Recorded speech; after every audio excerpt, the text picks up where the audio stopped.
After Jesus is arrested, the disciples that are following him ran for their life. They abandoned him. They were terrified they were going to be arrested too. They were scared of the consequences, and they ran and hid. Peter, the guy who's like, I will never leave you, that guy denied even knowing Jesus 3 times. When Jesus is resurrected later, he finds his disciples hiding in a house, scared. And yet, when you move forward a few chapters into Acts chapter 2, when the Holy Spirit fills them, the same disciples that were hiding, the same disciples that were running for their life, the same Peter who had denied Jesus 3 times was now standing in front of a crowd of thousands in the middle of Jerusalem, proclaiming Jesus as the Messiah.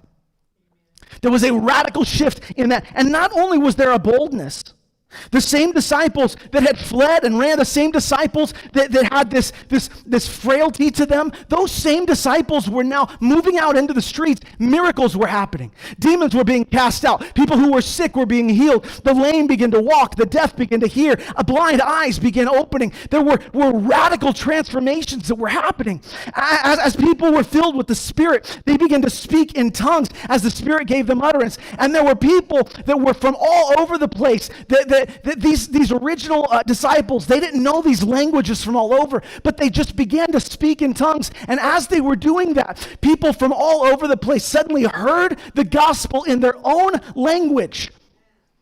And they gave their lives to God. And that day, over 3,000 people were saved. And it didn't stop there. It didn't stop there. It continued and it grew and it grew. Later, you find out again, thousands of people saved again in the same city. There was a massive shift that happened inside of God's people. Now, could they have told people about Jesus without being filled by the Holy Spirit? Yes. Could they have told them what they had witnessed with their own eyes, that Jesus had been raised from the dead? Yes, they could have. And it would have convinced some people.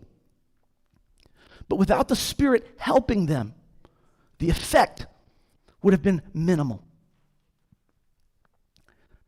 Let me just tell you that in order to accomplish the task that God gave the church needs help.